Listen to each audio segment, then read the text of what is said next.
चलो स्टार्ट करते हैं हम लोग एमटीपी का पार्ट 2 खत्म कर देंगे। इसमें जो 3-4 क्वेश्चन बचे हैं वो खत्म कर देंगे।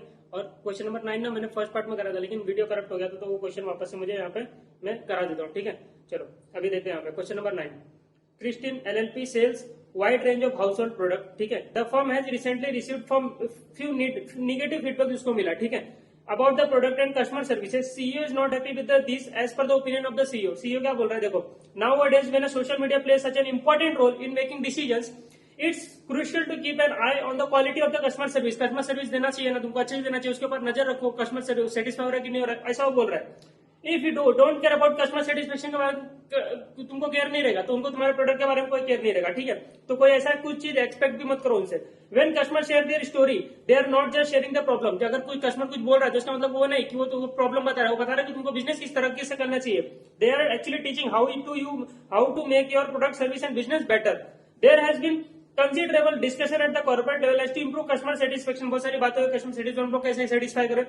Convinced with this logic, firm has invested heavily in customer service and adopted the following plan of action. Customer ने क्या, कंपनी ने क्या किया, ये सारी चीजें सोच के क्या किया, बहुत सारी चीजें इम्प्लीमेंट करने की सोची जिससे कस्टमर सेटिस्फाई हो सके। तो इन्होंने बहुत सारे प्लान्स किए। अभी देखो क्या क्या प्लान किए। Providing helpline 24/7 in order to develop personal relationship with the customer. हम कस्टमर को क्या करेंगे, पर्सनल रिलेशनशिप अच्छे से डेवलप करेंगे ताकि हम उसको सेटिस्फाई कर सके। तो हम क्या करेंगे, 24/7 उनको सर्विसेज देंगे। Redesign its online platform in order to make it more customer friendly. हम रिडिजाइन करेंगे अपना पूरा प्लेटफॉर्म। रिवॉर्डिंग लॉयल कस्टमर रहेंगे, उनको रिवॉर्ड करेंगे। Then giving them experiences they would not forget for life and is the return and refund policy. मतलब return and refund policy रखेंगे कि अगर किसी को रिटर्न करना रिटर्न कर दो, रिफंड करना रिफंड ले लो, बिना कोई क्वेश्चन पूछे।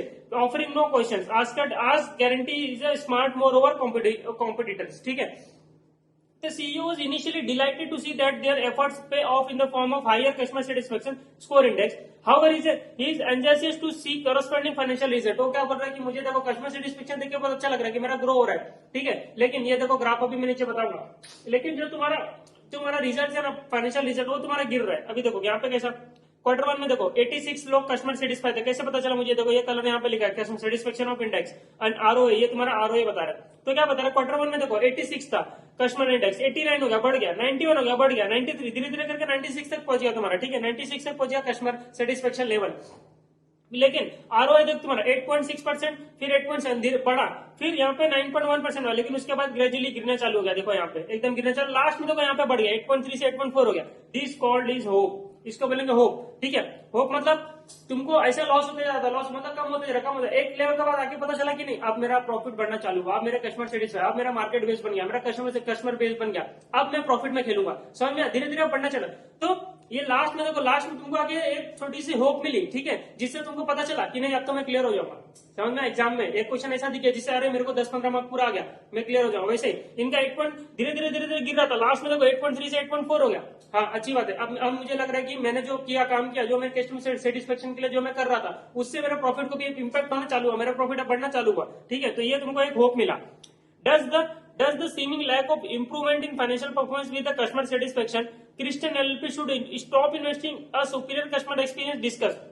क्या बोला, क्या क्रिस्टन एलएलपी को कस्टमर सेटिस्फेक्शन के लिए जो भी चीज ये लोग ये खर्चा कर रहे थे, ये सारी चीजें प्लान अप्लाई कर रहे थे, क्या इनको स्टॉप कर देना चाहिए? ये सब चीजें नहीं स्टॉप करना चाहिए। क्यों स्टॉप करना चाहिए? तुमको क्या लॉस हो रहा है? क्या ओवर द पीरियड तुमको धीरे धीरे करके लॉस हो रहा है, लेकिन एक टाइम के बाद तुमको प्रॉफिट होना चालू होगा, तुम्हारा कस्टमर सेटिस्फेक्शन हो जाएगा, कस्टमर बेस बन जाएगा, तो तुम क्या प्रॉफिट में खेलोगे। तुमको अभी कस्टमर तुम्हारे पास खुद चल गया कि ये कंपनी अच्छा है, ये कंपनी हमको 24/7 तुमको हेल्प करता है। ठीक है, ये कस्टमर तो ये तुमको तुम्हारे यहाँ रिटर्न में कोई क्वेश्चन नहीं पूछता, रिफंड में कोई पॉलिसी क्वेश्चन नहीं पूछता है। बाकी लोग क्या क्यों रिफंड करना है, क्यों रिटर्न करना है, ये सारी चीजें तुमको क्वेश्चन पूछता है, ये नहीं पूछता है। ठीक है, ये सब तुमको लॉयल कस्टमर को तुमको बेनिफिट देता है, रिवॉर्ड देता है। तो ये सब कस्टमर सोच के तुम्हारे पास खुद आएंगे बाद में। अभी तुमको लॉस होगा, क्यों होगा? क्योंकि तुमने अभी बहुत सारा खर्चा कर दिया ना, ये सारी चीजें अप्लाई की, ये प्लान अप्लाई किया, तो बहुत सारा खर्चा कर दिया और इतना सारा पैसा चला गया, तो तुमको धीरे धीरे तुम्हारा रिटर्न जो प्रॉफिट हो कम तो हो ही जाएगा ना, लेकिन हाँ 1-2 साल के बाद, 3 साल के बाद तुमको प्रॉफिट होना चालू होगा। ठीक है, लेकिन हाँ ये सब चक्कर में ये नहीं कि तुम्हारा अपना सेल्स जो कर रहे हो नॉर्मल सेल्स भी उसको बंद कर, तुम्हारा मार्केट कैप्चर नहीं होगा, मार्केट जो कैप्चर ऑलरेडी तुम्हारा चले जाएगा। तो सिर्फ फोकस यहाँ पे मत करो, अपना जो सेल्स करो तो सेल्स करते रहो, कस्टमर को भी सेटिस्फाई करो। यही आंसर में तुमको लिखने का है। देखो यहाँ पे सिंपल छोटा सा आंसर है, पढ़ लेते एक बार। देखो, in this case we can see that there are two considerable sides of the question. One is customer satisfaction और दूसरा तुम्हारा profitability. ठीक है, कस्टमर सेटिस्फाई करना या तो profitability. By adopting the propose plan firm manage to get higher customer satisfaction. ये जो प्लान जो तुमने अप्लाई किया उससे तुम्हारा कस्टमर सेटिस्फेक्शन ज्यादा बढ़ेगा, ठीक है, तुमको कस्टमर सेटिस्फेक्शन ज्यादा मिलेगा तुम्हारे कस्टमर को card and is expected that the high customer satisfaction the firms financial result will improve. तो क्या बोला, कस्टमर जितना सेटिस्फाई होगा हमारा फाइनेंशियल इंप्रूव होगा, ठीक है, इंप्रूव होगा, अच्छी बात है, दैट इज इंक्रीज आर, लेकिन अब भी नहीं, अचानक से इंप्रूव नहीं होगा, थोड़ा टाइम लगेगा, ठीक है, अच्छी चीज बनने में टाइम लगती है। However, increasing the customer satisfaction is costly। Customer को सेटिस्फाई करना इज वेरी कॉस्टली, क्योंकि तुमको इतने सारे प्लान जो तुमने लगाए, 4 प्लान लगाए, उसमें खर्चा ज्यादा लगेगा, ठीक है। Plans which are use to increase customer satisfaction will increase the cost of the firm, this additional cost will weaken the firm's ROI. तो उससे तुम्हारा आरओआई, देखो यही मैंने बोला ना, कॉस्ट ज्यादा लगेगा तो धीरे धीरे तुम्हारा प्रॉफिट कम होगा। Bye lowering profit and increasing the asset base, return on asset, the optimum level of customer satisfaction is where the incremental benefits are equal to incremental cost of increasing satisfaction। बोला optimum level वो होता है जहां पे तुमने जितना खर्चा किया और तुम्हारा जितना कस्टमर सेटिस्फेक्शन मिल रहा है, मतलब जितना खर्चा किया जितना तुमको बेनिफिट है, दोनों सेम है, उसको ऑप्टिमम लेवल, ठीक है। While observing the pattern of data, आप बोल रहा है ये ग्राफ के बारे में बात कर रहा है कि ग्राफ क्या बोल रहा है, satisfaction is increase from 86 point two 91 point. देखो फर्स्ट क्वार्टर में 86 था, सेकंड क्वार्टर में 89 हुआ, थर्ड क्वार्टर में 91 होगा। मुझे क्या मालूम ऐसे 86 से 91 लिखेगा, नहीं तो मैं तो डायरेक्ट लिखूंगा 86 से 89 हुआ, 89 से 91 हुआ, ऐसा करके मैं लिखूंगा, ठीक है। फिर क्या, in the first 3 quarters of 2019 at this level additional benefits seem to be more significant than the additional cost। देखो यहाँ पे तुम्हारा देखो आरओए भी बढ़ रहा है, तो इससे क्या लग रहा है, जो खर्चा हुआ वो तुम्हारा कम, उससे ज्यादा तुमको बेनिफिट हो रहा है, ऐसा दिख रहा है तुमको फर्स्ट क्वार्टर में। फर्स्ट से थर्ड क्वार्टर में ये देखो 8.6 हुआ, 8 पॉइंट क्या हुआ, 8.6 हुआ, 8.7 हुआ, ठीक है। फिर यहाँ पे 9.1 हुआ। तो यहाँ पे क्या दिख रहा है कि कस्टमर सेटिस्फेक्शन तो मिल रहा है, लेकिन उससे ज्यादा तुम्हारा क्या बेनिफिट हो रहा है, ठीक है, तुमको ये बेनिफिट हो रहा है, कौन सा, आरओए तुम्हारा बढ़ रहा है। लेकिन आगे क्या बोल रहा है, हाउ सब्सिक्वेंट क्वार्टर में अगर देखोगे, देखो सब्सिक्वेंट क्वार्टर में क्या हुआ, 8.7, 8 कितना हो गया, देखो यहाँ पे देखो 8.9.1 से 8.7 गिर गया, 8.5 गिर गया, 8.3 गिर गया, 8.3 गिर गया, ठीक है। फिर उसका देखो 8.4 ये यहाँ पे बढ़ गया, तो तुमको यही बेनिफिट हुआ, यहाँ पे तुमको पता चलेगा कि दिस इज योर होप। कहा गया, however in subsequent quarters additional cost has increased more rapidly than the additional benefits, therefore there is decrease in ROI as we move forward on the index। However, toward the end of 2020, we see a marginal increase in ROI। ये बोल रहा है, वो PC की बात कर रहा है। This is due to the lead lag relationship between the satisfaction and ROI। Increased satisfaction might take some more time to quarter result to some more quarter to result in higher ROI, and the relation might not be linear। ठीक है, ऐसा line से नहीं रहेगा, जितना seize में उतने line से नहीं चलेगा, तुम्हारा और जंप करेगा, तुम्हारा प्रॉफिट आगे जाके और फास्ट बढ़ेगा।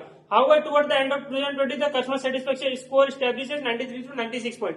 देखो यहाँ से तुम्हारा लास्ट में 96 पॉइंट पे आके एंड हुआ, ठीक है। तो ये कहना चाह रहे तुम्हारा बढ़ गया, यहाँ पे 80 स्टार्ट में कितना था, स्टार्ट में 86 से 96, तुम्हारा मतलब खर्चा जो तुमको लग रहा है कि हाँ खर्चे का बेनिफिट मिल रहा है। Overall Christian should not stop investing. क्यों स्टॉप करेगा भाई, अभी भी बोला ना लास्ट में तुमको प्रॉफिट होना चालू हुआ। Investing in superior customer experience, the lack of apparent pattern in customer satisfaction and profitability could stem from several causes that discussed above। जो हमने ऊपर बात की उसकी वजह से तुम्हारा प्रॉफिट गिरेगा, स्टार्ट में गिरेगा, बाद में थोड़ी गिरेगा। Instead firm should take decisions considering current satisfaction level, the cost to increase satisfaction and perception of the increased benefit, ठीक है।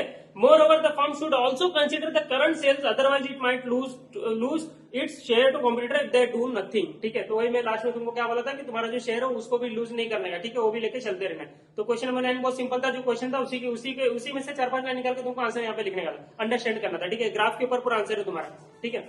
तो बहुत सिंपल क्वेश्चन था। अभी हमारा क्या बचा है, क्वेश्चन नंबर 1, 2, 4 बचा है, ठीक, ये सब हो गया ना, ये बचा 1, 2 and 4, 1, 2, 4 बचा। चलो फोर्थ क्वेश्चन नंबर कर लेते हैं।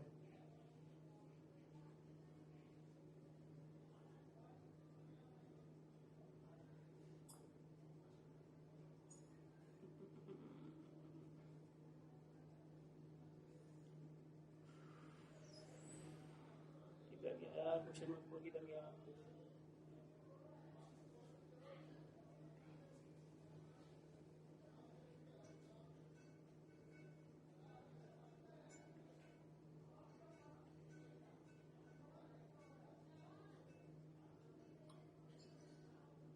एक सेकंड। चलो question number 4, supply chain management का क्वेश्चन। मैं क्या लेना देना सप्लाई चेन मैनेजमेंट किसी का क्वेश्चन हो, इसे पढ़ोगे ना, कुछ पूछा जो पूछा ना तुम कर लोगे बिना उस क्वेश्चन में लिख के आएगा क्या एग्जाम में, सप्लाई चेन मैनेजमेंट क्वेश्चन नहीं लिख के आएगा। चलो पढ़ो। And question number 4, an apparel manufacturing company has a factory in Ahmedabad में फैक्ट्री उसकी, ठीक है, मेकिंग डेनिम क्लॉथ बना रहा है, ठीक है, for customer of all this. देखो क्वेश्चन में ना क्वेश्चन एग्जाम में दे रहेगा ना, बहुत सारी चीजें फालतू दे रही तुमको पढ़ने का नहीं रहता। नीचे क्वेश्चन में पढ़ो क्या पूछ रहा है, रिक्वायरमेंट क्या पूछ रहा है, कभी भी एग्जाम में सॉल्व करना, कैसे सॉल्व करना, रिक्वायरमेंट पढ़ो, रिक्वायरमेंट पढ़ के ऊपर पढ़ने का कि कौन सी चीज काम की कौन सी चीज काम की नहीं। वैल्यूडिटी यहाँ पे भी यूज करो ना, वैल्यूडिटी हटाओ, मतलब यूज करो, नॉन वैल्यूडिटी हटाओ, ठीक है। फालतू टाइम वेस्ट मत करो, एग्जाम में टाइम है ही नहीं तुम्हारे पास।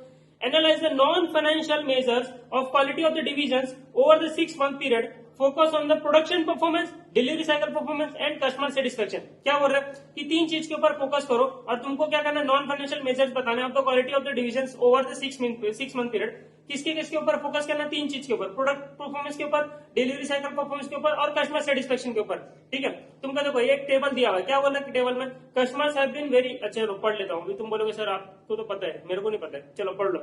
It sells its clothing from its factory outlet store located within the city until 6 months back, 6 महीने पहले, the company had a business model wherein the products manufactured at its factory would be sent to its factory outlet store. वहां पे बेचते उनके factory outlet store में जो भी manufacture हो रहा है। Customer would visit the store, customer आता है स्टोर में and choose apparel suiting their taste, ठीक है। उसके हिसाब से वो क्या करता है, चेक करता है मेरे को कौन सा जम रहा है, ठीक है, खरीद लेता है। Production was based on the prediction of the customer demand, customer demand इतना होगा सोच के हम लोग प्रोडक्शन करते हैं। हिंदी टू इंग्लिश कर रहा हूँ, इंग्लिश टू हिंदी कर रहा हूँ। This made to stock model has been placed from many है, बहुत सारे से यही तुम्हारा मॉडल चल रहा है, ठीक है। फ्यू मंथ्स बैक, कुछ महीने पहले क्या हो रहा था, store manager notice many customer exiting without making any purchases, कुछ कस्टमर आते हैं बिना खरीदे चले आते, क्यों। Tracking this and after obtaining feedback from customer over some time it was found that many products were unacceptable to the customer taste, उनको अच्छा नहीं लगा। आइदर द शेड और design of the denim was not what they wanted और that the apparel was not of the correct fit of them, ठीक है। उनको या तो फिट नहीं हो रहा, तो तुमको अच्छा नहीं लग रहा है। मैनेजमेंट ने डिसाइड किया to provide customer choice of either choosing from their standard apparel range that has already been made to stock model और to offer them made to order option, ठीक है। या तो बोला जो स्टॉक उसमें से ले लो, मतलब made to stock of model, ठीक है, या तो तुम ऑर्डर कर दो, उस हिसाब में बना के दे देगा तुमको। The company now displays its range of denim material at the factory outlet, customers can go through the samples and choose the material of their choices. Company certified tailors would then take measurement based on the customer preferences, उस हिसाब। अरे यार पूरा story बता रहा है कि कपड़ा कैसे बनेगा, क्या हो जाएगा, जाके नाप देगा, और मतलब अपना detailed order customise to the customers need would then be drawn up. The factory has set up the separate tailoring division that would, अरे यार, made to order sales for this new machine and production line, so resources have been put in place. Exam में ऐसा करना, फट पढ़ लेने का, ठीक है, टाइम पास नहीं करने का। जो तुमको दिख रहा है ये काम कीजिए, ऐसा स्पीड में पढ़ने का था ना, टक टक टक टक खत्म करो। Customized products are manufactured and be made available to the customer within 3 working days. 3 दिन के अंदर वो बना के देगा। Time from that the date of placing the order, जिस दिन ऑर्डर दिया, क्योंकि तुमको फिट नहीं बैठ रहा था, तुमको टेस्ट नहीं पसंद नहीं है, तुमको अच्छा नहीं लगा कपड़ा, तो तुमने अपना नाप दिया अपना मतलब मेजरमेंट दिया, उस हिसाब से उसने प्रोडक्ट तुमको बना के दिया, तो 3 दिन लगेगा बनाने में। The customer comes to the store and picks up the apparel order, जो उसने ऑर्डर किया था आके लेके जाओ। For delays beyond this timeline the customer gets to pay 5% less than order value. Late हुआ ना 3 दिन से बाद, 3 दिन के बाद लेट हुआ ना तुमको अगर मेरा प्रोडक्ट बना के देने में, तो मैं तुमको 3% कम पैसा दूंगा, सॉरी 5% कम पैसा दूंगा, ठीक है। दिस इज, ऐसा तुमको ऑफर है। This is done to attract and maintain customer who would otherwise choose to purchase apparel offered by rival competitors, therefore speed of delivery of the customised product is critical for the company. This is the main selling point of the company to operate the made to order business model. It further modifications are, if further, अगर उसके बाद भी अगर modifications are needed due to errors on part of the company, अगर उसका कपड़ा proper नहीं सिला गया, क्वालिटी अच्छा नहीं है, इश्यूज नहीं हो रहे, फिनिशिंग इश्यूज नहीं है, इश्यूज है, the apparel would need to be modified, restitched once again, the company will bear the cost of modification or replacement of garment। क्या है, क्या फालतूगिरी, अच्छा नहीं लगा कपड़ा वापस लेके जाओ, तुम फिट नहीं आया वापस इसको चेंज करो, सब कुछ मॉडिफिकेशन करो, रिप्लेसमेंट करो, ये सब खर्चा कंपनी उठाएगी, छोड़ो। This new made to order has been in place for the past 6 month, 6 महीने पहले से चालू किया, 6 महीने से चल रहा है सब काम। At the stage of the product proposal the management found it a lucrative option for the company because customer are willing to pay a higher price to have customized clothing as compared to the standard fitting। क्या बोला, customer अगर कुछ आएगा ना, measurement देके जाएगा ना, अगर अपने हिसाब से कस्टमर कार्ड बनाएगा तो अपना एक्स्ट्रा पैसा भी देगा। It would attract more customer to the store, तो उससे कस्टमर तुम्हारे स्टोर में अट्रैक्ट कर रहे। If the model works well, The dependence on the made to stock model can reduce, तो made to stock model होगा ही नहीं, ठीक है, मतलब वो कम हो जाएगा। लोग क्या सोचेंगे, मेरे को अभी स्टॉक में से नहीं चाहिए, मैं अपने हिसाब से बनाऊंगा ना के, वैसा करेंगे। Savings in the inventory stock, obsolescence and warehousing cost will benefit the company's bottom line. Customers have been very enthusiastic in availing this customization facility offered by the company. Sales have increased manifold in the last few months. Therefore, the management is interested to understand the metrics related to their made to order. वो company क्या जानना चाहती है कि क्या चल रहा है मेड टू ऑर्डर के अंदर business mode to assess it success and risk. तो उसको चेक करना है कि मेरे को रिस्क है कि सक्सेस है क्या है।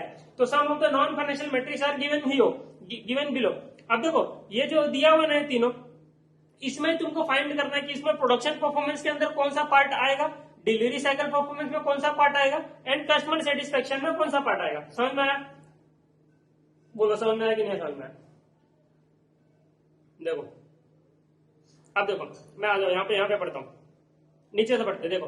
Repeat order by customer availing this facility, customer giving repeat order. देखो ये किससे रिलेटेड तुमको दिख रहा है, कस्टमर सेटिस्फेक्शन से रिलेटेड दिख रहा है कि नहीं दिख रहा है। कस्टमर सेटिस्फेक्शन से रिलेटेड ये चीज दिख रही है कि नहीं दिख रही कि रिपीट ऑर्डर दे रहा है कस्टमर, क्यों देगा, क्योंकि कस्टमर सेटिस्फाई होगा। तो ये तुमको कस्टमर सेटिस्फेक्शन से रिलेटेड दिख रहा है। आ जाओ ऊपर पढ़ो। Ratio of made to order to sales from the factory outlet, ratio of sales value. क्या बोल रहा है कि तुमने कितना, मतलब इसमें यह बता रहा है कि जितना तुमने बेचा, माल बेचा, टोटल माल, तो उसमें तुम्हारा मेड टू ऑर्डर वाला कितना था। एक था मेड टू स्टॉक वाला, मतलब स्टॉक जो पड़ा उसमें से आके उठा के लेके जाओ, और एक तुम्हारा मेड टू ऑर्डर वाला पार्ट है। ठीक है, एक सेकंड। हाँ तो मैं क्या बोल रहा था, हाँ मेड टू ऑर्डर वाला एक पार्ट है और एक मेड टू, दो मॉडल है ना इसका, एक मेड टू ऑर्डर, अरे अभी तो ऊपर पड़ा मेड टू ऑर्डर, और एक मेड टू स्टॉक। तो मेड टू ऑर्डर में क्या कर रहा है, कस्टमर आ रहा है अपना ऑर्डर दे रहा है, ये मेरे को इस हिसाब से प्रोडक्ट बना के चाहिए। Made to order, made to stock मतलब स्टॉक पड़ा आके लेके जाओ, उसमें से जो तुमको फिट बैठ रहा है तो लेके जाओ। ठीक है, तो इसमें क्या होता है, रेशियो होता है देखो 16%, फिर 22% हो गया, बढ़ रहा है, ये रेशियो बढ़ रहा है, मतलब ये सेल्स मिक्स बढ़ रहा है। सेल्स मिक्स मतलब एक ये प्रोडक्ट बेच रहे, ये प्रोडक्ट बेच रहे, इस हिसाब से बेच रहे, तो इसमें इसका मिक्स बढ़ रहा है, इसका परसेंटेज बिक रहा है। अरे स्टैंडर्ड क्वेश्चन पढ़ा था, मिक्स वेरिएंस, कौन सा परसेंटेज अब जितना होना चाहिए। ठीक है, तो ये इसका मिक्स बढ़ रहा है, मतलब ये तुम्हारा कस्टमर सेटिस्फाई हो रहा है तो बढ़ेगा ना, तो ये भी तुम्हारा कस्टमर सेटिस्फेक्शन में गया, तो ये भी पॉइंट तुम्हारा कस्टमर सेटिस्फेक्शन में गया। समझ में आ रहा है कि नहीं, ये हो गया। अब देखो labour idle time due to unavailability of material आर्स, तुम्हारे पास में मटेरियल थे नहीं तो तुम्हारा लेबर आइडल बैठा होता। लेबर आइडल बैठा मतलब तुम्हारा प्रोडक्शन परफॉर्मेंस अफेक्ट होगा, प्रोडक्शन परफॉर्मेंस अफेक्ट होगा कि नहीं होगा, तो ये तुम्हारा प्रोडक्शन परफॉर्मेंस में गया। प्रोडक्शन डाउन टाइम, ये भी तुम्हारा प्रोडक्शन परफॉर्मेंस देख के पता चल रहा है। Order delivered beyond the 3 working days, तो ये तुम्हारा साइकिल टाइम से डिलीवरी साइकिल टाइम से रिलेटेड है ना, तो ये तुम्हारा डिलीवरी साइकिल टाइम आ गया। ठीक है, डिलीवरी साइकिल टाइम आ गया। और तुम्हारा ये क्या, orders needed modification on account of errors, तो ये भी तुम्हारा प्रोडक्शन परफॉर्मेंस खराब रहेगा अच्छा रहेगा उसके ऊपर डिपेंड है ना। प्रोडक्शन परफॉर्मेंस अच्छा रहेगा तो मॉडिफिकेशन नहीं होगा, ठीक है, बार बार उसमें एरर्स नहीं आएंगे, तो ये भी तुम्हारा प्रोडक्शन। तो देखो 3 चीजें आगे तुम्हारा प्रोडक्शन परफॉर्मेंस के अंदर, एक चीज आगे तुम्हारा डिलीवरी साइकिल टाइम के अंदर, और ये 2 चीज आगे तुम्हारा कस्टमर सेटिस्फेक्शन के अंदर। तो एक तीन बॉक्स बनाओ, मतलब तीन पैराग्राफ, एक प्रोडक्शन परफॉर्मेंस, उसके अंदर 3 चीजें डाल दो और तीनों का एक्सप्लेन कर दो। फिर एक डिलीवरी साइकिल परफॉर्मेंस बनाओ, उसके अंदर एक चीज डालो, इसको पूरा एक्सप्लेन कर दो कि ये बड़ा है कम हुआ जो भी हुआ है। ठीक है, फिर एक कस्टमर सेटिस्फेक्शन का पॉइंट बनाओ, उसमें उसके नीचे 2 पॉइंट डालो, कौन सा, एक रेशियो ऑफ मेड ऑर्डर और रिपीट ऑर्डर बाय कस्टमर, ये दोनों डालो, उसको एक्सप्लेन कर दो। 4% से 63% हो गया। यहाँ पे एक एवरेज वाला कॉलम बनाना है तो नहीं बनाना मत बनाओ। ठीक है, तो ये 4% से 63% बढ़ गया। ऑन एवरेज इतना बड़ा, इसके लिए मैं बोला एवरेज वाला पॉइंट डाल दो यहाँ पे, एवरेज कितना हो गया, तो क्या करोगे, एवरेज निकालेंगे, ये प्लस ये प्लस ये प्लस ये प्लस डिवाइड बाय 6। ठीक है, तो देखो अब मैं तुमको बता देता हूँ, बाद में मैं तुमको आंसर पढ़ लूंगा। देखो 15% था स्टार्ट में, मॉडिफिकेशन जो तुम करते थे ना, जो कस्टमर को प्रॉपर फिट नहीं हुआ तो आगे मॉडिफाई करा रहे, तो फर्स्ट मंथ में 15% मॉडिफाई करना पड़ता था क्योंकि नया मॉडल स्टार्ट किया था। सेकंड मंथ में थोड़ा आइडिया आया तो 12% ही मॉडिफिकेशन करना पड़ा। टोटल जितना बेचा था उसका देखो, percentage of sales order made to made order, तो जितना टोटल मेड टू ऑर्डर के अंदर जो क्राइटेरिया के अंदर जितना मैंने माल बेचा था उसका सिर्फ 12% ही तुमको क्या करना पड़ा, मॉडिफाई करना पड़ा।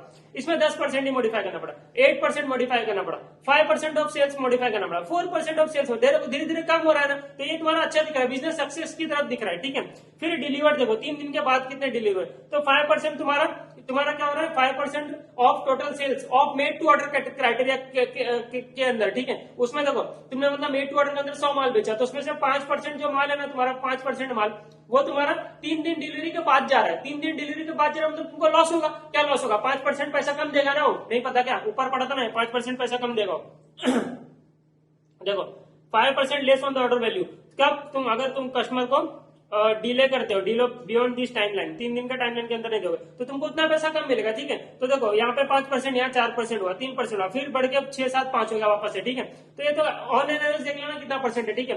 फिर प्रोडक्शन डाउन टाइम देखो तुम्हारे धीरे धीरे ये तो बढ़ ही रहा है, 3 क्वार्टर के बाद तो ऐसा हेवीली बढ़ गया, मतलब डाउन टाइम तुम्हारा यहाँ पे तुमको इंप्रूव करने की जरूरत है। लेबर तुम्हारे बैठे हुए आइडिया देखो ऑन एवरेज सेम ही लग रहा है, ठीक है। ये सेल्स का परसेंटेज तुम्हारा बढ़ते आ रहा है, मतलब मेड टू ऑर्डर तुम्हारा ज्यादा अच्छा लग रहा है, प्रीफर कर रहे लोग, तुम्हारा मेड टू स्टॉक नहीं आ रहे, मेड टू स्टॉक में पड़ा हुआ स्टॉक वहां से उठा के लेके नहीं जा रहे, वो लोग क्या बोल रहे मेरा मेजरमेंट ले लो, मेरे को मैं अपने हिसाब से प्रोडक्ट बना के चाहिए, तो वो तुम्हारा ये वाला मॉडल जो है बहुत अच्छे से चला है, सक्सेस की तरफ है, ठीक है। रिपीट ऑर्डर देखो भाई साहब 4% से 63% पहुंच गया, मतलब एक कस्टमर बार बार जो आ रहा है रिपीट ऑर्डर हो रहा है, 63% तुम्हारा बढ़ गया लास्ट टू लास्ट मंथ में, मतलब लास्ट टू 6 मंथ में।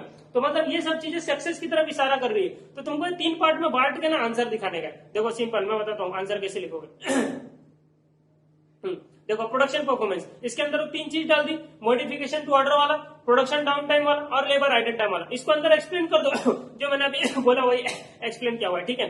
फिर देखो डिलीवरी साइकिल टाइम में एक ही डिलीवरी वाला था, ठीक है, तो ऑन एन एवरेज भी ये सब तुमको बता दिया, यहाँ पे वो चीजें डाल दिए। कस्टमर सेटिस्फेक्शन अंदर 2 पॉइंट बोला था, रिपीट ऑर्डर वाला, सेल्स मिक्स वाला, कि मेड टू ऑर्डर वाला ज्यादा हो गया, ठीक है, रेशियो वाला, तो ये 2 पॉइंट यहाँ पे डाल दिया और अंदर एक्सप्लेन कर दिया, इंग्लिश लिख दिया, ठीक है, नॉर्मल इंग्लिश है, तुम लिख सकते हो वहाँ पे इतना परसेंट से इतना परसेंट बढ़ गया, यहाँ से इतना, यहाँ से गिरना चालू हुआ, यहाँ से बढ़ गया, वो सब चीजें तुमको लिखनी है, यहाँ पे परसेंटेज डालना है, ठीक है, जो क्वेश्चन में दिया तो करना पड़ेगा ना, ठीक है। अब देखो नीचे वर्किंग में क्या किया, ये तुमने ऐसा जो मैंने बोला था ना बॉक्स बना, तो प्रोडक्शन के अंदर ये 3 चीज डाल दिया, डिलीवरी के अंदर ये डाल दिया, कस्टमर सेटिस्फेक्शन के अंदर 2 डाल दिया, ठीक है, और लास्ट में एवरेज वाला कॉलम डाल दिया जिसमें एवरेज बता दिया इसकी टोटल एवरेज कितना हुआ।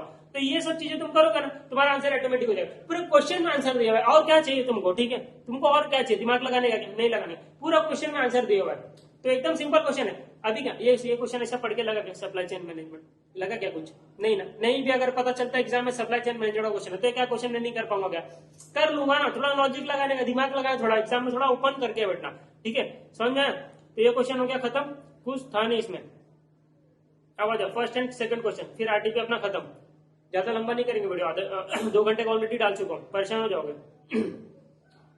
क्वेश्चन नंबर 2 चलो, Mool limited is in the business of manufacturing copper rods, फिर एमटीपी डालना, आज ही डालूंगा, एमटीपी भी डालूंगा, एमटीपी 1 एमटीपी 2 दोनों ही डालूंगा, ठीक है, वो कर लेना, इंपॉर्टेंट क्वेश्चंस में कराऊंगा उसमें से, मतलब जो सेम क्वेश्चन वो नहीं कराऊंगा जैसे मैंने आरटीपी में करा।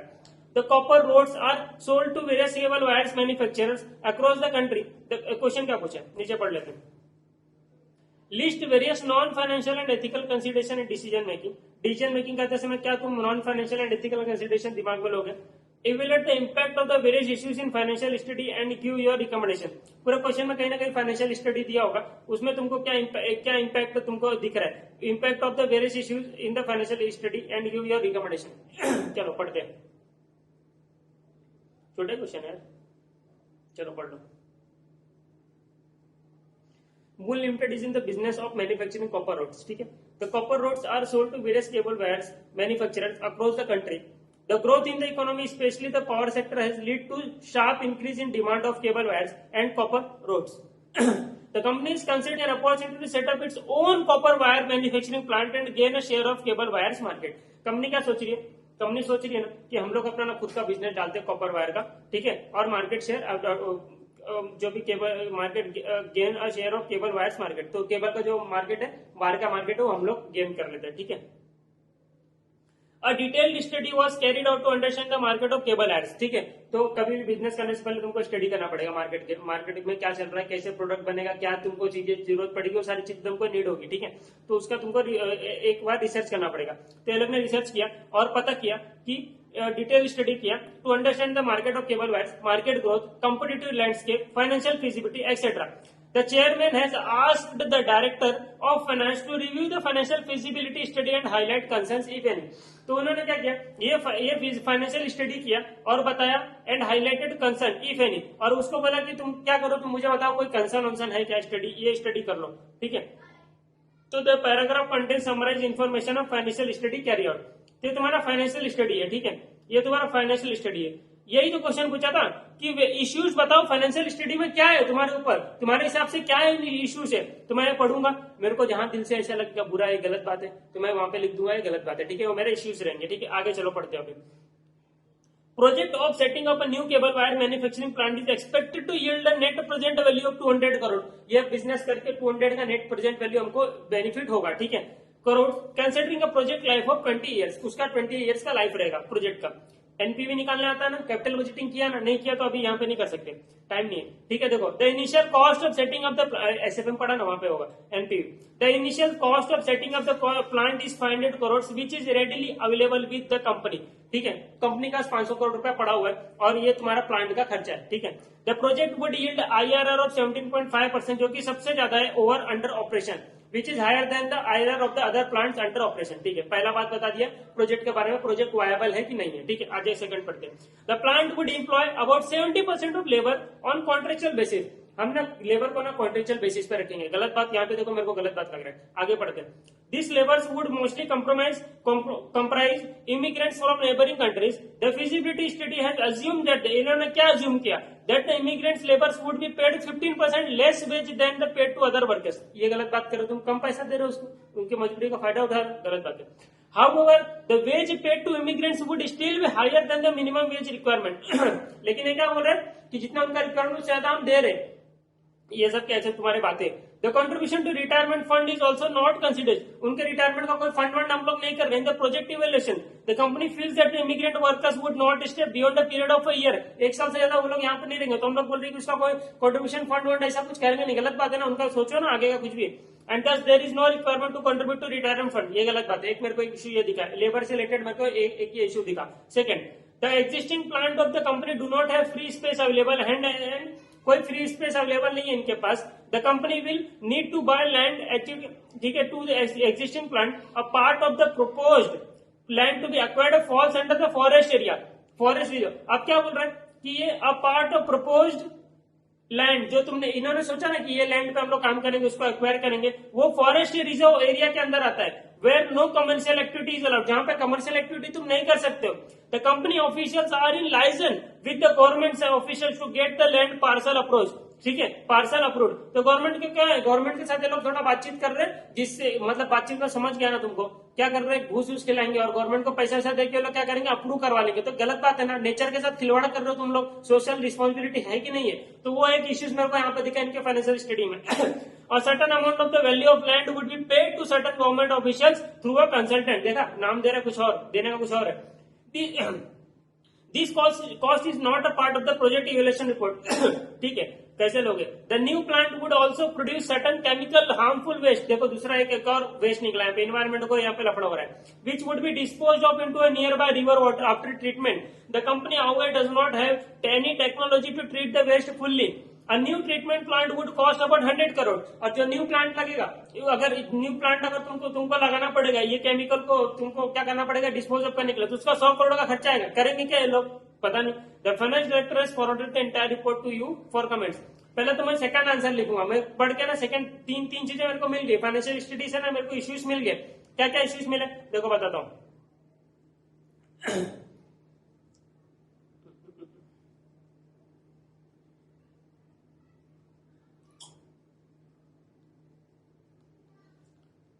देखो, इश्यूज इन फाइनेंशियल स्टडी क्या क्या मिला मुझे, देखो एज डिस्कस्ड अर्लियर, अभी जो हमने पढ़ा, the project is financial viable. मैंने पहला लाइन पढ़ के क्या बोला कि फाइनेंशियल वायबल है, ठीक है, ये यहाँ पे लिखा, मेरे को भी नहीं पता था। With a very good NPV and IRR बहुत अच्छा था उनका। The amount required to build the plant is also available, पहले से पड़ा हुआ है पैसा, ठीक है। क्वेश्चन पढ़ के आंसर लिख रहे, कुछ है क्या तुमको, कुछ दिमाग लगाने का क्या, नहीं लगाने का। With the company financially the project must be accepted, however there are certain non financial issues which must be addressed. अब मैं बोलूंगा, देखो मैंने वो पढ़ने के बाद ही क्या बोला था, सेकंड वाला पैराग्राफ पढ़ रहा था, तो सेकंड वाला पैराग्राफ, ये वाला पैराग्राफ पे पढ़ा था, तो मैं क्या बोला था कि मेरे को यहाँ से तकलीफ चालू हुआ। कहां से, ये देखो ये पढ़ा, लेकिन सेकंड वाले पैराग्राफ से मेरे को तकलीफ चालू हुआ, तो लोग ने भी यही लिखा कि हाँ अब मुझे थोड़ा तकलीफ चालू हुआ, तो सर्टेन नॉन फाइनेंशियल इश्यूज भी है।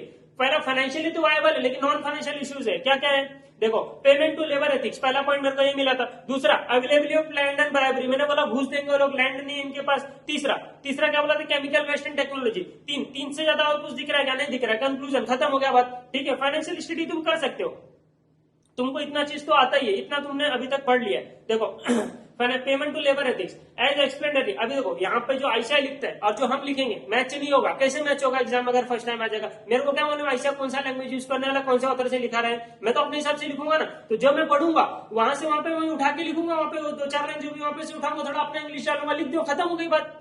क्यों डरते हो तुम लोग? नहीं डरने का ना। As explained earlier, every company has a duty of care to all its stakeholder and the stakeholder must be treated fairly. Laborers are key stakeholder. देखो लेबर भी एक स्टेक होल्डर का पार्ट है, तुम्हारा शेयर होल्डर का part है।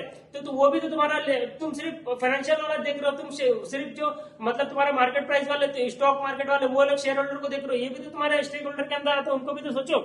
For the construction and running of the plant the company has chosen to pay 15% lower wage rate. मैंने क्या बोला? सबसे पहले मेरे को इश्यू ये है ताकि 15% कम पैसा दे रहे हैं उनको। आगे क्या बोल रहा है? The company is paying a higher wage rate to the required by the law and hence there is nothing illegal in such payment. तो क्या बोल रहा है? कंपनी उनको ना जो मिनिमम रेट रिक्वायरमेंट उससे ज्यादा ही दे रही है, ठीक है। तो कंपनी जो कोई इलीगल एक्शन नहीं हुआ, लेकिन अगर दिल से देखा जाए तो गलत बात है। However the company must not discriminate between the workers who are doing same nature of work just because the workers are immigrants, क्योंकि वो यहाँ के बाहर से आ रहे। The reputation of the company might be affected because of the lower wages paid to the immigrants. There is possibility that these laborers go on protest, strike पे चले जाए, हमको पैसा नहीं दे रहे, हम काम नहीं करेंगे, ये सब चीजें ना करें ना, पैसा दो ना चुपचाप। The company has decided not to contribute to retirement fund. देखो दूसरा मेरे को ये भी लगा था कि ये लोग को रिटायरमेंट फंड में लोग कंट्रीब्यूट नहीं कर रहे। This could have a legal implication as well. The financial impact of paying wage at par with other workers are contributing to the retirement fund for immigration work is not known. However, the company should reconsider this decision and pay all the workers the same level of wages. The company should also contribute to retirement fund. तो जो दो गलती कर रही थी company, चार हो गया क्या? दो गलती जो कंपनी कर रही थी, पहला कौन सा? कि उनको 15% से कम दे रहे, ऐसा सोच के कि उनको मिनिमम वेज रिक्वायरमेंट से तो ज्यादा ही दे रहे। गलत बात है ना। बाकी लोगों को पैसा मिल रहा है तो इनको क्यों नहीं मिलना चाहिए? मिलना चाहिए। और दूसरा, तुम इनके रिटायरमेंट फंड में कंट्रीब्यूट नहीं कर रहे, गलत बात है। तुम क्या सोच के बैठे हो? एक साल से काम नहीं करेंगे, इस साल से ज्यादा काम नहीं, जितना भी करे तुमको क्या लेना देना, तुम करो ना कंट्रीब्यूट फंड, उनको दो ना पैसा जाने का टाइम पे। गलत बात है। तो ये दो इश्यूज मेरे को दिखे, तो दो इश्यूज यहाँ पे लिख दिया। अब तुम अपने हिसाब से लिख सकते हो, फील फ्री। आगे देखो, availability of land and bribery. यहाँ पे पूरा क्या लिखा कि लैंड नहीं, तुम्हारे पास लैंड नहीं है तो तुम क्या कर रहे हो? तुम गवर्नमेंट का पैसा खिला रहे हो, उसको उससे बातचीत कर रहे हो, बाद में तुम्हारे ऊपर एक्शन हो सकता है ना। बाद में गवर्नमेंट मुकर गई, गवर्नमेंट चेंज हो गई तो क्या बोलेगा? गलत जगह पे बना। अभी देखो यहाँ पे मुंबई में क्या हुआ, मिठाई वाला का क्या हुआ? टूट गया ना सारा का सारा मालाड में। तो तुमको ऐसा पता रहना चाहिए ना। आज की गवर्नमेंट ने तुम बना लिया, दूसरा गवर्नमेंट चेंज होगा तो क्या होगा? आगे बोलेगा कल को उठ के यहाँ पे गलत चीज थी, तुमने क्यों बना दिया? तुम क्या वहां पे बोलोगे घूस खिलाया था? ऐसा बोल सकते हो? तुम नहीं बोल सकते। बोला तो पहले अंदर जाओगे, तो नहीं बोल सकते ना। तो इसके लिए वो सारी चीजें थोड़ा कंसिडर करो, लॉन्ग टर्म कंसिडर करो, फिर जाके डिसीजन लो। तो पूरा ये सब चीज यहाँ पे लिख दो, ठीक है। चलो मैं पढ़ लेता हूँ। The existing plant does not have sufficient space to build a new plant and hence the company is planning to acquire additional land. ठीक है, फॉरेस्ट एरिया के अंदर आ जाओ। कंपनी लाइसेंस गवर्नमेंट के साथ बातचीत कर रही है, क्वेश्चन से उठाना line. The company would also paying bribe ये सब देगा। The payment of bribe government officials whether directly indirectly would unethical है, गलत बात है। The company could face litigation and acquiring land by unfair means, बाद में उसके लग सकते। There is possibility of such allotment being cancelled. The company's reputation बाद में मार्केट में खराब हो जाएगा। The company also responsible towards the environment must contribute towards, देखो मार्केट तुम्हारा नेचर का भी कुछ खिलाफ होता है कि नहीं, तो नेचर के बारे में बोल रहा है, एनवायरमेंट के बारे में। Society at large would not take acquisition the forest land but by unfair means positively this impact the overall goodwill of the brand, the image of the company. The company must evaluate, पहले सोचो बाद में करो, पहले इस्तेमाल करो फिर विश्वास करो। केमिकल वेस्ट एंड टेक्नोलॉजी, देखो अभी the propose plant is likely to emit chemically harmful which will pollute the तुम्हारा एनवायरमेंट। टेक्नोलॉजी जो अवेलेबल है 100 करोड़ रुपया लगेगा, 100 करोड़ रुपया से तुम्हारा आईआरआर गिरेगा, एनपीवी भी गिरेगा, जिससे तुम्हारा अदर स्टेक होल्डर को इश्यूज होगा। कौन सा? फाइनेंशियल वाला, ठीक है। तो as discuss earlier, company must operate in a socially responsible manner and consider implications of the actions on the environment. The pollution caused by plants affects the surrounding environment and might lead to protest by the local residents. Sometimes such protests are backed by NGOs. NGO भी आके बैठ जाएगी, ठीक है।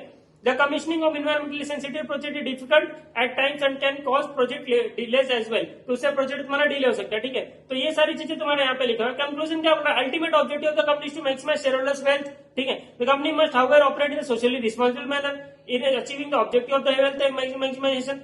Company has a duty of care to other stakeholders like employ society, ये सब का भी सोचो। इन सम केसेस देयर में भी conflict between the different stakeholder, जैसे कि 100 करोड़ खर्चा कर रहे हैं तो तुम सोशली तो सोच रहे हो कि 100 करोड़ खर्चा करके मैं क्या करता हूँ, केमिकल वाला जो प्लांट है वो डाल देता हूँ, जिससे तुम्हारा केमिकल जो है वेस्ट जो है मिनिमाइज हो जाएगा, ठीक है। वो तुम्हारा प्रॉपर उसका डिस्पोज होगा। लेकिन वहां पे 100 करोड़ यहाँ पे इन्वेस्ट करके एनपीवी गिर जाएगा, आईआरआर गिर जाएगा, तो फाइनेंशियल वाला जो शेयर होल्डर है वो तुम्हारा उसके लिए तुम्हारा नुकसान करो। दोनों का तुम सोचना चाहिए तुमको, ठीक है। Company must definitely consider non financial factors along with the financial factors while deciding on whether to build a new plant और नॉट। ठीक है, तो ये तो अभी क्वेश्चन का एक पार्ट हुआ दोस्त, दूसरा पार्ट बाकी है।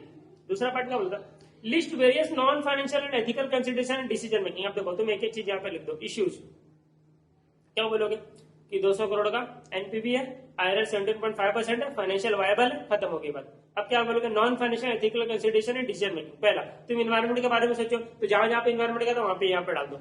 स्टाफ के बारे में सोचो, लेबर के बारे में सोचो, गवर्नमेंट रेगुलेशन के बारे में सोचो कि अगर तुम गवर्नमेंट का रूल रेगुलेशन फॉलो नहीं करोगे तो बाद में जाकर तुमको इश्यूज आ सकता है। How if the profit and cash flow generated by violating government regulation it could harmful in the longer run and company को बाद में पेनल्टी देना पड़ सकता है। अवेलेबिलिटी रिसोर्सेज, तुम्हारे पास रिसोर्सेज क्या, जैसे लैंड के बारे में बात किया था, तो ये सब वर्ड्स डाल दिया लोग ने। ठीक है, रिसोर्सेज है कि नहीं है। Availability of the project side, CSR, corporate responsibility और एथिक्स। ठीक है, जरूरी नहीं है तुम 7 का 6 पॉइंट लिखो, तुमको जितना आता उतना लिखो। ठीक है, 3-4 पॉइंट दिमाग में तो 3-4 पॉइंट लिखो, खत्म करो बात। ठीक है, तुमको जितना आता उतना ही लिखो, जरूरी नहीं। अभी देखो फर्स्ट टाइम आएगा तो तुम क्या लिख पाओगे, क्या तुमको फर्स्ट पॉइंट ये लिखना है स्टाफ। अभी देखो यहाँ पे मैं पढ़ा रहा हूँ, सेम क्वेश्चन आगे तो हाँ चलो तुम लिख सकते हो कि इन्वायरमेंटल फैक्टर हमने पढ़ा था, स्टाफ मोटिवेशन हमने पढ़ा था, हमने पढ़ा था गवर्नमेंट रेगुलेशन, हमने पढ़ा था अवेलेबिलिटी ऑफ रिसोर्सेज, हमने पढ़ा था अवेलेबिलिटी ऑफ, इसमें भी तुम 1-2 पॉइंट शायद भूल जाओ। ठीक है, लेकिन अगर ये क्वेश्चन फर्स्ट टाइम आएगा तो कर पाओगे क्या, नहीं कर पाओगे। तुम ये कर पाओगे, इश्यूज इन फाइनेंशियल स्टडी ये कर पाओगे। इसमें क्या कुछ चीजें लिख पाओगे, ऐसा नहीं जरूरी सब, और अपने हिसाब से लिख पाओगे तो मार्क्स देता है ऐसे। लेकिन तुम्हारे ये अंदर की जो चीज है इसमें कुछ ना कुछ मैच होना चाहिए ना। अरे मेरे को क्वेश्चन पढ़ के ये तो पता चला एनवायरमेंट का हम पहुंच रहा है, लेबर को एम्प्लॉय को प्रॉपर नहीं दे रहे और रिसोर्सेज नहीं, फिर भी तुम खरीद रहे हो, तो ये सारी चीजें मैं लिख सकता हूँ, तो ये सारी चीजें मैं लिखूंगा,